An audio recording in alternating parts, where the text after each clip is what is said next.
Hello and welcome to Lesson 1 of the Business English course, Essential Job Vocabulary. Let's begin by answering the question, where do you work? This seems like a simple question, but there are many ways to answer it. I work at, I work in, I work for, and I work with. Each preposition is correct in a different context. I work at and I work for are used with the name of the company. For example, I work at Espresso English. I work for Nike. You can also use for if you work directly for a famous person. I work for Tom Cruise. I'm his public relations manager. I work in is used in 4 situations. You can say, I work in a place. I work in an office. I work in a school. I work in a factory. You can also use in with a city or a country. I work in Paris. I work in France. I work in is also used with a department or area of a company. I work in the marketing department. I work in human resources. I work in sales. Finally, you can use I work in with a general area. I work in finance. I work in medical research. I work in consulting. You can say I work with the things or people that are the objects of your day-to-day work. For example, I work with computers. I'm a teacher. I work with special needs children. If you want to add more details about your work, you can say, I'm responsible for. I'm responsible for updating the company website.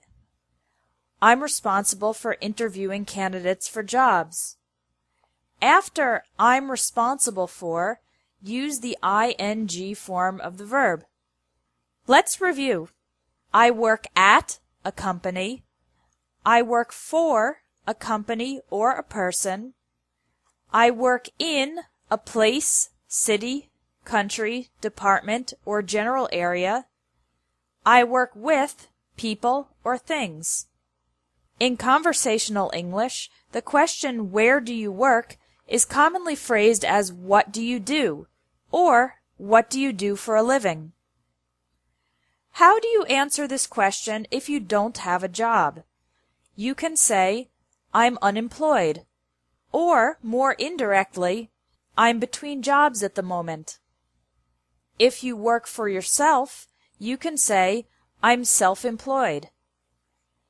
If you have your own company, you can say, I own a small business, or more specifically, I own a restaurant, or I own a graphic design company. Now let's learn some essential employment vocabulary. When you are officially accepted into a new job at a company, you are hired by the company. For example, I was hired by an insurance company just 2 weeks after graduating from college. When you're hired, you become an employee of the company. The company becomes your employer. The other employees in the company are your colleagues or co-workers. The person above you who is responsible for your work is your boss or supervisor. As an employee of the company, you earn a salary, money you receive regularly for your work. Don't make the mistake of saying win a salary or get a salary. The correct verb is earn. If you're good at your job, you might get a pay raise or a raise, an increase in your salary. You could also get a promotion, an increase in importance and authority. At the end of the year, some companies give their employees a bonus, extra money for work well done. The opposite of hire is fire, when your company forces you to leave your job. For example, Peter was fired because he never came to work on time. Usually, if someone is fired, it's because they did something bad. If an employee loses his or her job because of a neutral reason, like the company reducing its size, then we say the employee was laid off. For example, Donna was laid off when her company started having financial problems. If you decide to leave your job, there are 3 verbs you can use. I'm going to quit my job. I'm going to leave my job. I'm going to resign. Quit is informal. Resign is formal.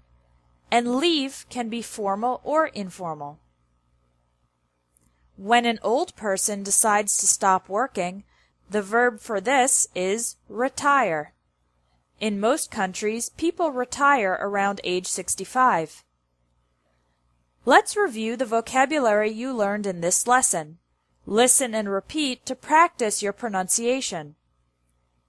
Hire, employee, employer, colleague, coworker, boss, supervisor, fire, laid off, earn a salary, get a pay raise, get a promotion, get a bonus, quit your job, leave your job, resign from your job, retire. Now you can take the vocabulary quiz to practice using these words and sentences. There's also a bonus quiz with extra vocabulary related to professions. That's it for Lesson 1 of the Business English course. Come back tomorrow for Lesson 2, Interview English.